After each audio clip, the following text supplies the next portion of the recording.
সন্দেশখালিতে নাকি দিল্লির নির্দেশের আগুন জ্বলছে। মোদি আসছেন তাই ইস্যু জিয়ে রাখা হচ্ছে।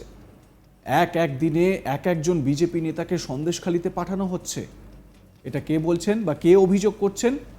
তৃণমূল কংগ্রেসের মুখপাত্র কুণাল ঘোষ। তিনি কি অভিযোগ করছেন, মূলত তার অভিযোগটা কি সেটা আগে শোনাই তার মুখ থেকেই, শুনুন।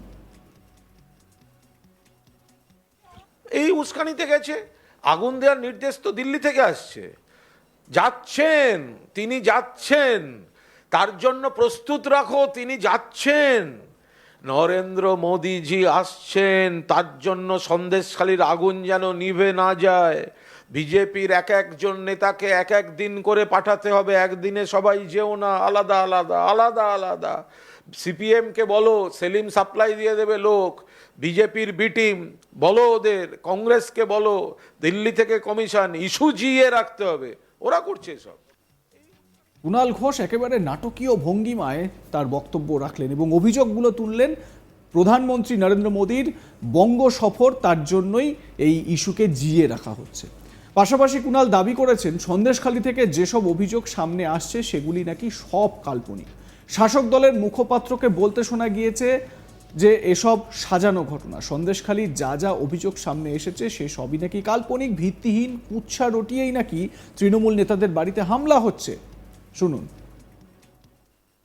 যারা তৃণমূল করছেন, যাদের বিরুদ্ধে অভিযোগ আছে, কিন্তু কাল্পনিক ভিত্তিহীন কিছু অভিযোগ দাঁড় করিয়ে, আমরা বারবার বলছি আমাদের যে তদন্ত কমিটি চলছে সেখানে জমি দখল, খারাপ ব্যবহার, নন পেমেন্ট কিছু অভিযোগ নিশ্চিতভাবে এসেছে। সেগুলো দল, সরকার, প্রশাসন, পুলিশ ব্যবস্থা নিচ্ছে। কিন্তু এই রাতের পর রাত মহিলাদের তুলে এনে ধর্ষণ, এই যে ভিত্তিহীন কুৎসাটাকে রটিয়ে, এই গল্পকে সামনে রেখে তৃণমূল নেতাদের যাকে যখন দায়িত্ব দেয়া হচ্ছে তার বাড়িতে হামলা, বাড়ি ভাঙচুর, এই জিনিস কোনো অবস্থায় বরদাস্ত করা হবে না। যদি আরো এই যে শেখ শাহজাহানকে আজকে শেখ শাহজাহান ভিলেন, শেখ শাহজাহান নিশ্চিতভাবে যা করেছে আইনের পথে চলবে দল, কিন্তু এই জায়গায় খুব স্পষ্টভাবে বলার, শেখ শাহজাহানদের জন্য কিন্তু মমতা বন্দ্যোপাধ্যায় মুখ্যমন্ত্রী হননি। মমতা বন্দ্যোপাধ্যায় 2011 সালে মুখ্যমন্ত্রী হয়েছে, 2013 সালে শেখ শাহজাহান তৃণমূলে এসছে।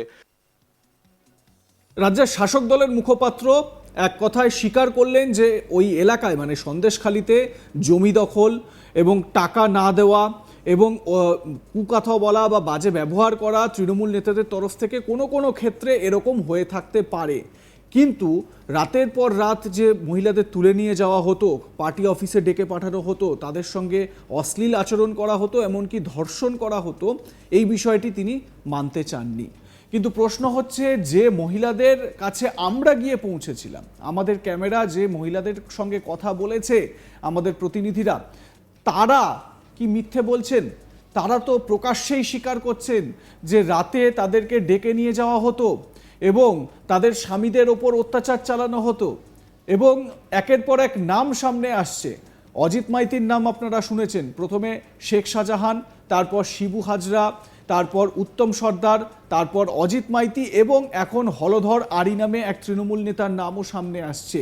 এই তৃণমূল নেতার যে কাজ, সেই কাজও শিহরণ জাগাবে।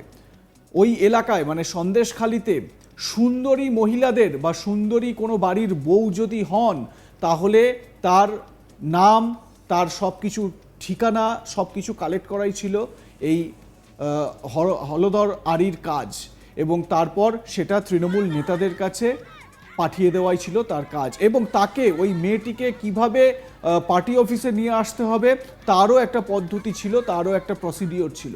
তাহলে এইগুলো কি? মহিলারা যারা এই অভিযোগ করছেন, ওখানকার স্থানীয় মানুষ যারা এই অভিযোগ করছেন, তারা কি পুরোটাই কাল্পনিক কথা বলছেন? তারা কি পুরোটাই সাজিয়ে বলছেন? প্রশ্নটা এখানেই।